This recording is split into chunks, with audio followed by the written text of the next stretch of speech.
Pada 14 November 2023, Voyager 1 tiba-tiba tidak lagi mengirimkan sinyal, hanya mengirimkan aliran data biner yang tidak berarti. Tampaknya, wahana antariksa tersebut yang telah menjelajah melampaui tata surya hilang selamanya.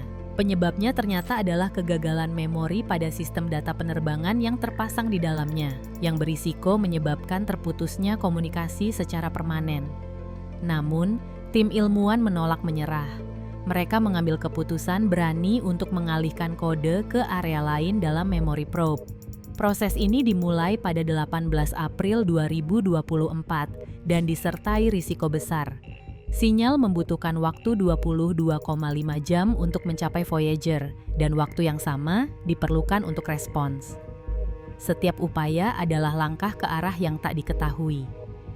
Hanya 2 hari kemudian, setelah berbulan-bulan kerja keras dan penantian, sesuatu yang luar biasa terjadi. Voyager 1 berhasil menghubungkan kembali. Penemuan luar biasa apa yang ditemukan Voyager di batas tata surya. Mengapa ternyata sangat berbeda dari yang dibayangkan para ilmuwan?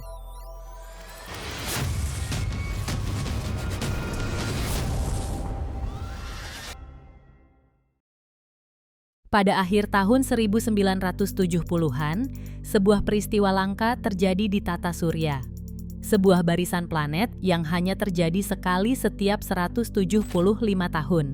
Pada saat itu, planet-planet raksasa gas berbaris di satu sisi tata surya, menciptakan kesempatan unik untuk mempelajarinya dalam satu misi. NASA memanfaatkan kesempatan ini. Voyager 1 yang diluncurkan setelah kembarannya berhasil menyalip Voyager 2 berkat lintasan yang lebih cepat, mencapai kecepatan 61.200 km per jam. Hanya 13 hari setelah diluncurkan, ia mengambil foto bersejarah bumi dan bulan dari jarak 12 juta kilometer yang menjadi simbol dimulainya perjalanan besar mereka. Pada tahun 1979, kedua probe tersebut mencapai Jupiter, mengungkap cincin-cincinnya yang sebelumnya tidak diketahui, menemukan 3 bulan baru, dan mengambil gambar terperinci dari satelit-satelit terbesarnya. Mereka memastikan bahwa Ganymede adalah bulan terbesar di tata surya, bukan Titan yang sebelumnya dianggap sebagai yang terbesar. Mereka juga menemukan bahwa permukaan Europa tertutup es halus yang dipenuhi retakan. Data inilah yang menjadi cikal bakal hipotesis adanya lautan di bawah permukaan. Selain itu, para ilmuwan mendapatkan pandangan dekat pertama mereka terhadap Great Red Spot Jupiter, badai berabad-abad yang ukurannya lebih besar dari bumi. Jupiter hanyalah tahap pertama dari perjalanan megah mereka. Dengan memanfaatkan gravitasi Jupiter untuk percepatan, kedua probe tersebut mencapai Saturnus pada tahun 1980 sampai 1981. Ini menandai titik balik dalam misi Voyager. Keputusan penting adalah pendekatan dekat ke Titan, satu-satunya bulan di tata surya yang memiliki atmosfer padat. Akhirnya, Voyager 1 diarahkan ke Titan, mengorbankan kemampuannya untuk melanjutkan perjalanan, sementara Voyager 2 dikirim ke Uranus dan Neptunus. Probe tersebut mengirimkan gambar detail Saturnus dan cincinnya, mengungkapkan bahwa cincin tersebut terdiri dari ratusan cincin sempit dengan struktur yang rumit. 4 bulan baru juga ditemukan. Mimas menjadi perhatian khusus, terkenal karena dipenuhi banyak kawah, termasuk yang paling menonjol, kawah Herschel yang raksasa, yang membuat bulan ini sangat mirip dengan Death Star dari Star Wars. Namun, Titan menyimpan kejutan yang tidak menyenangkan. Atmosfernya tidak tembus cahaya tampak, sehingga menghalangi kita untuk mengungkap misteri permukaannya.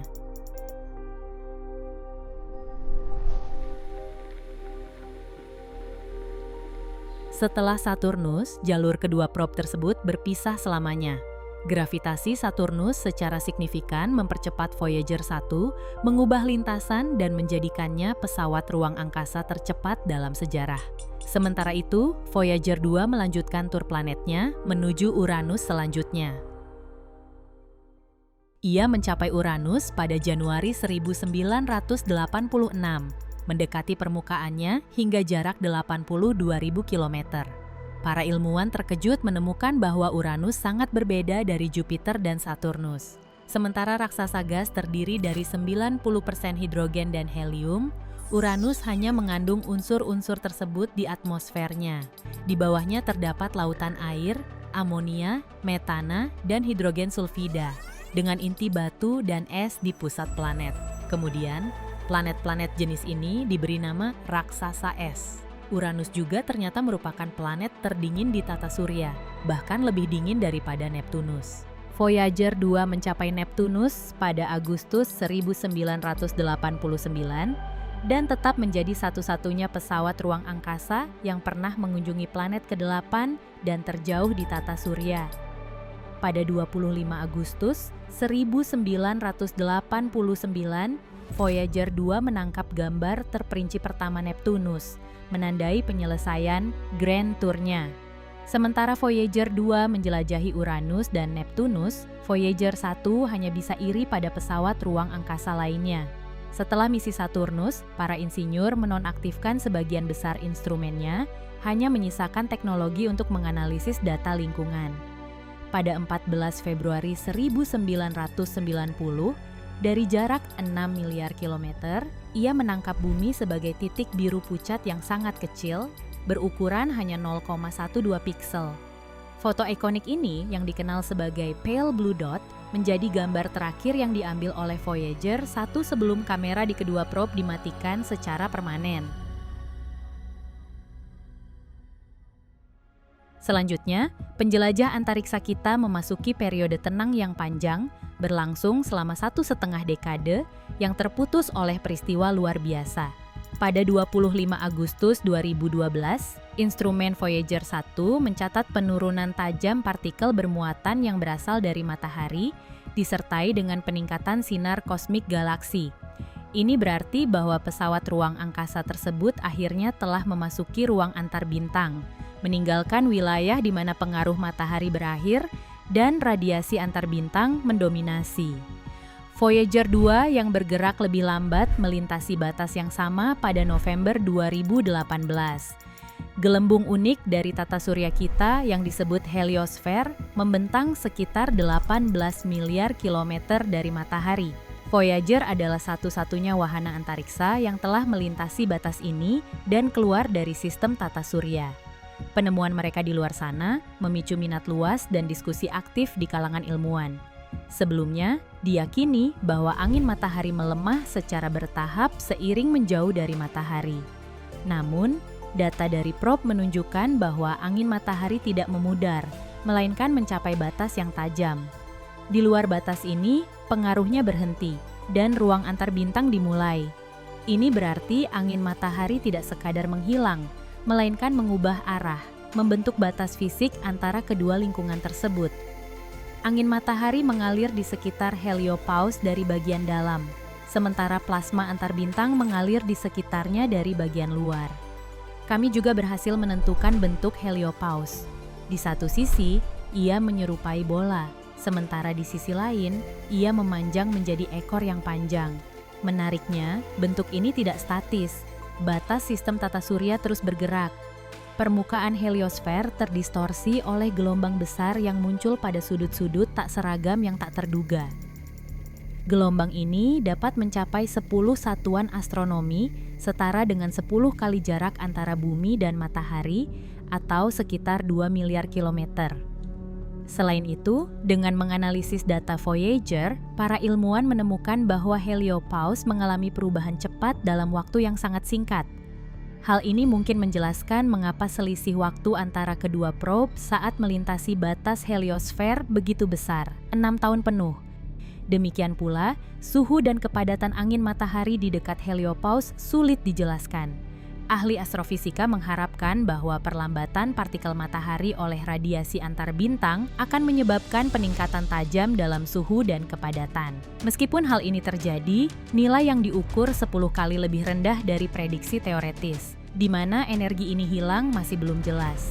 Data dari wahana antariksa Voyager 1 dan Voyager 2 juga mengungkapkan bahwa ruang antar bintang terdiri dari plasma yang lebih padat dan lebih dingin.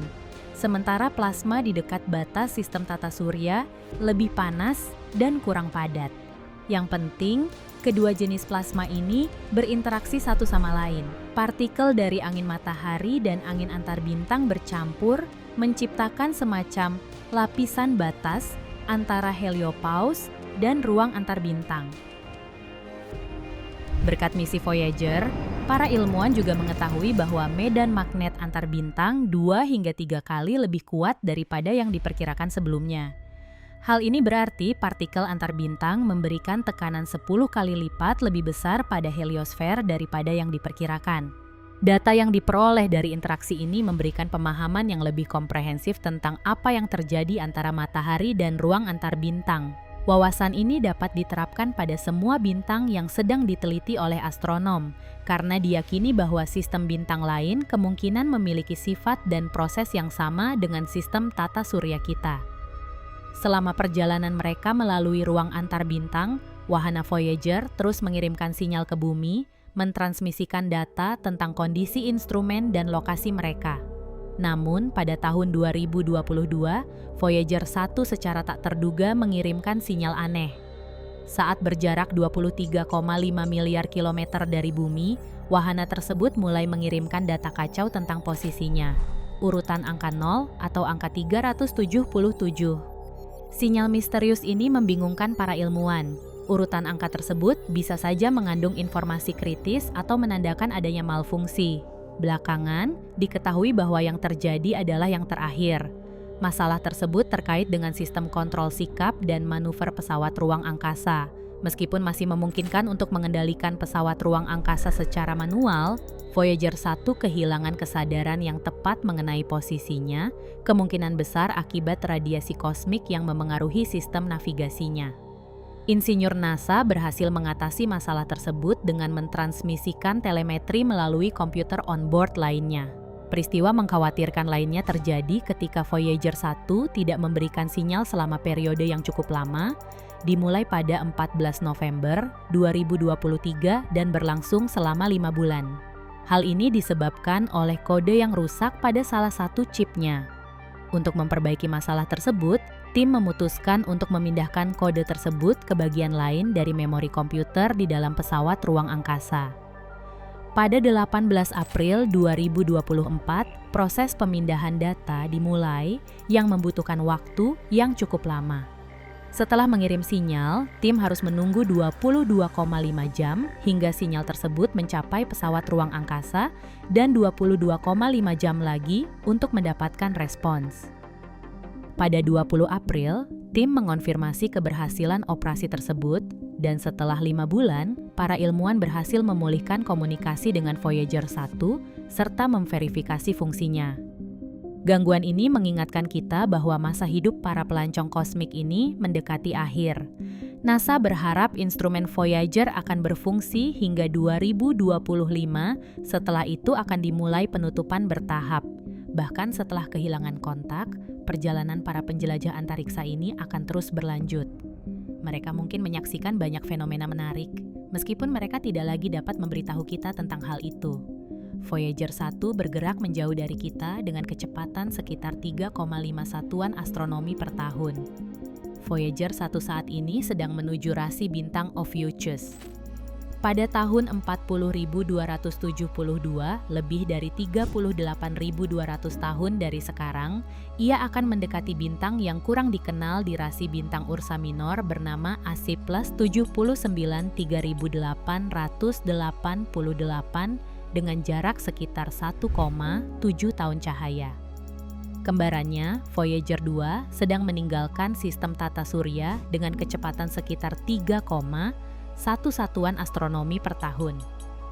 Sekitar 40.000 tahun dari sekarang, ia akan mendekati bintang bernama Ross 248, sebuah bintang kecil di rasi bintang Andromeda, dengan jarak sekitar 1,7 tahun cahaya. Saat ini, Voyager 1 berjarak sekitar 24,9 miliar kilometer dari bumi, sedangkan Voyager 2 berjarak 20 miliar kilometer. Para ilmuwan percaya bahwa sistem tata surya mencakup segala sesuatu yang berada dalam pengaruh gravitasi matahari. Saat ini dihipotesiskan bahwa batas akhir pengaruh ini adalah awan Oort, sebuah wilayah bola hipotetis yang mengelilingi sistem tata surya, yang berfungsi sebagai sumber komet yang secara periodik memasuki sistem planet kita. Awan Oort mencakup dua wilayah yang berbeda. Awan Oort luar berbentuk bola dan wilayah dalam berbentuk cakram. Jarak perkiraan ke tepi luar awan Oort dari matahari berkisar antara 50.000 hingga 100.000 satuan astronomi, setara dengan jarak yang ditempuh cahaya dalam 1 tahun. Jika, dalam perjalanan jauh mereka, wahana antariksa tersebut menemui kehidupan di luar bumi, mereka dilengkapi dengan pesan-pesan yang disiapkan oleh tim ilmuwan.